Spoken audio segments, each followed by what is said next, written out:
तभी रमा और उसकी मम्मी आ जाते हैं। वंश, चारू, ये लो तुम दोनों की चॉकलेट आइसक्रीम।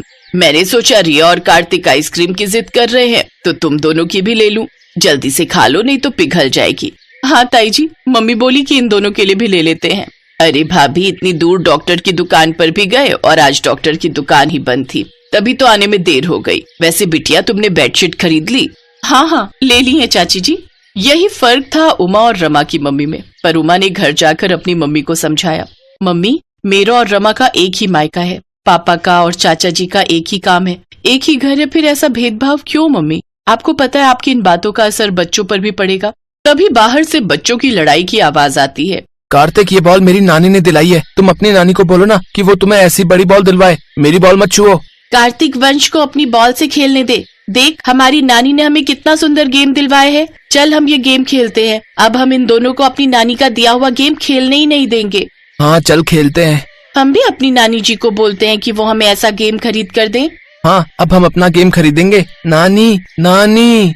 देखा मम्मी, बच्चों में भी वही भेदभाव आ गया जो आप करते हो। वो भी अपनी नानी मेरी नानी कर रहे हैं। मम्मी, रमा और मैं दोनों बहनें एक दूसरे को बहुत प्यार करते हैं। मैं नहीं चाहती कि हमारे बच्चों में भेदभाव हो। उमा की बात शायद उसकी मम्मी की समझ में आ गई थी, इसलिए जब उमा और रमा वापस ससुराल आई तो उमा और रमा दोनों बहनों ने अपने बच्चों में चेंज देखा। पता है दादी जी, हमारे 2 नाना नानी है, कार्तिक और रिया की नानी भी हमारी नानी है।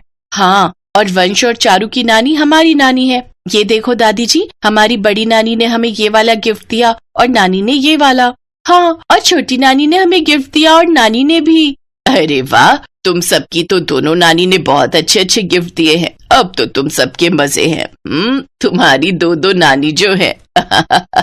बच्चों की मीठी मीठी प्यार भरी मासूम बातें सुनकर उमा और रमा दोनों की आंखें खुशी के आंसुओं से भर आती हैं और दोनों देवरानी जेठानी यानी दोनों बहनें एक दूसरे के गले लग जाती हैं।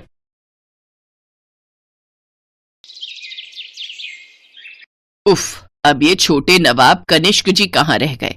तैयार होने में कितना टाइम लगाता है ये लड़का, हमें पहले ही देर हो रही है। कनिष्क, कनिष्क। आ गया माँ, आ गया। तुम भी ना जब देखो बस जल्दी करो करती रहती हो। अरे जवान लड़का है, सजने संवरने में समय तो लगेगा ना। क्यों मेरी प्यारी भाभी? भाभी के बच्चे, अभी बताती हूँ मैं तुझे। माँ छोड़ो मेरा कान, दुख रहा है। भाभी आप ही कुछ बोलो ना माँ को। छोड़ दीजिए माँ जी, अभी छोटा है। बहू, तूने ही इसे सर पर चढ़ा रखा है, जब से आई है इसी की तरफदारी लेती रहती है बस।